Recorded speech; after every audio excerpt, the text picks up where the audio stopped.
2024 के लोकसभा चुनावों को लेकर के पार्टियों ने अपनी तैयारी शुरू कर दी है। बसपा ने भी खास तरह की तैयारी शुरू की है। किस तरह की तैयारी है वो चलिए बात करते हैं। मलूक नागर बसपा के सांसद हैं। मलूक जी, अलग अलग पार्टियों ने अपनी अपनी तैयारियां तो शुरू की हैं। बसपा ने भी कुछ उसी तर्ज पर, जैसे कि बीजेपी पन्ना प्रमुख करती है, कुछ उसी तर्ज पर तैयारी शुरू की है क्या? नहीं, मुझे लगता है होमवर्क की शायद आपको पता नहीं है पूरा आपको। जब 2007 में सरकार आई थी हमारी, और जब सोशल इंजीनियरिंग नाम दिया था आप लोगों ने और अखबार वालों ने, जब से ही एक ऐसी व्यवस्था है पूरे देश में किसी भी पार्टी की नहीं है, जो कुमारी बहन मायावती जी से लेकर के शुरू होती है। यूपी को कुछ 4 भागों में बांटती है, उसके कोऑर्डिनेटर बनाए जाते हैं, और फिर उसके अंदर भी फिर 2-2 मंडल 3-3 मंडल के कोऑर्डिनेटर बनाए जाते हैं। फिर वो जिले पे पहुंचते हैं और आखिर तक बूथ के स्तर तक वो फिर पदाधिकारी बनाए जाते हैं, और जिनको लोग कहते हैं कि कुमारी बहन मायावती जी कहीं दिख नहीं रही हैं।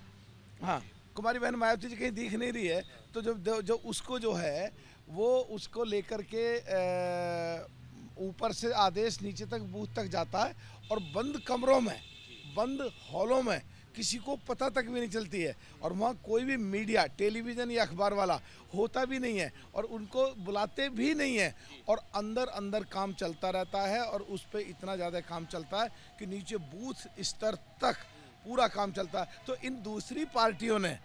बेसिकली हमसे वो चीज़ चोरी करके अब चालू करिए और लागू करिए। और उसमें भी जो हमारा वामसेफ है, और जो अभी जो आकाश आनंद जी को बनाया यूथ, वहाँ से जुड़े हैं, सोशल मीडिया को स्ट्रॉन्ग कराए, और आपस में तीनों चीज़ों को कोऑर्डिनेट करके, और बूथ से लेके कुमारी बहन मायावती जी तक वो चीज़ पहुंचती है। और कुमारी बहन मायावती जी सुबह से लेके और लेट रात तक डेली हर किसी से फ़ोन पे करके उनको इतना एक्टिवेट करके रखती हैं, वो पूरा तंत्र बूथ तक फैला हुआ और पूरा काम चालू है। देखिए, लगातार जब पिछले कुछ चुनावों की बात की जाए तो बीजेपी के पन्ना प्रमुख की तो बहुत चर्चा हुई कि किस तरह से एक पन्ना दे दिया जाता है, उस पर जिम्मेदारी तय कर दी जाती है, आपको इतने वोट डलवाने, और कहा जाता है कि बीजेपी की जीत का एक बड़ा फैक्टर वो रहा है। तो बसपा का अगर ये 2007 से है तो अब तक वो उतना असर क्यों नहीं, और इस बार क्या कुछ और उसमें ऐड किया है? देखिए, 2007 में इसीलिए सरकार आई थी, इसीलिए चीफ मिनिस्टर बने थे, और इसीलिए फिर आगे आए थे। कहीं छोटी मोटी कोई स्थिरता हुई, या कोरोना कार्यकाल से जहां लीडर एक ही है, बस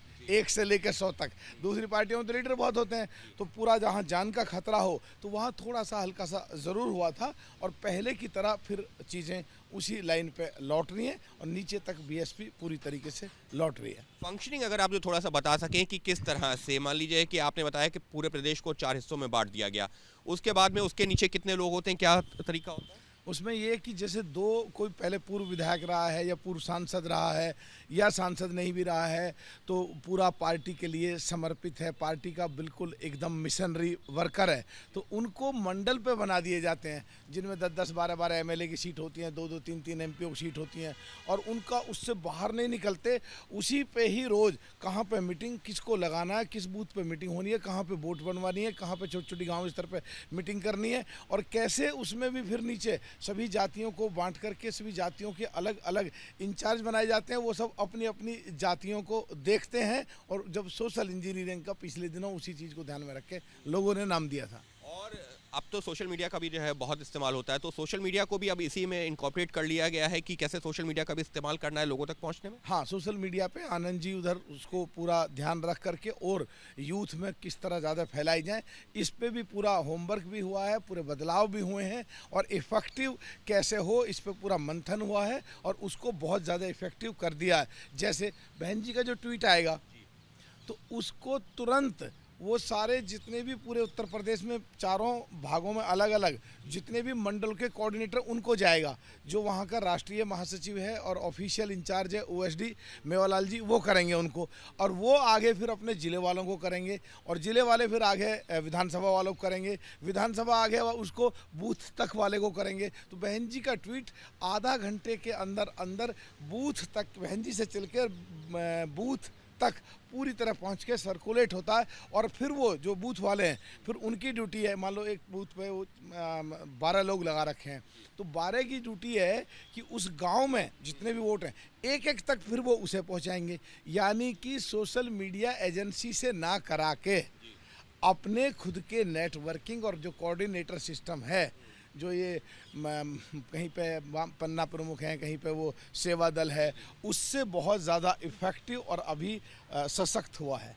यानी साफ तौर पर बसपा ने किस तरह से इस बार ग्राउंड वर्क करना शुरू किया है, सोशल मीडिया का इस्तेमाल हो या फिर अलग अलग तकनीक, कोशिश यही है कि जो वोट बैंक उससे जो है जो इंटैक्ट माना जाता है, लेकिन उस तरह से जो है कभी निकलता है कभी नहीं निकलता, कई तरह की दलीलें दी जाती हैं, उसको एक साथ एकजुट रखा जा सके। और उसी कड़ी में ये की गई है, वो एक बार फिर से जो 2007 से जो तैयारी चली आ रही थी, जो तकनीक का इस्तेमाल कर रहे थे, उसी को और सशक्त मजबूत किया गया है 2024 चुनावों को लेकर के, और इसी आधार पर बेहतर परिणाम की उम्मीद जता रहे हैं बसपा के तमाम नेता। सहयोगी कैमरा पर्सन मान के साथ अंकित गुप्ता, एबीपी न्यूज़, दिल्ली।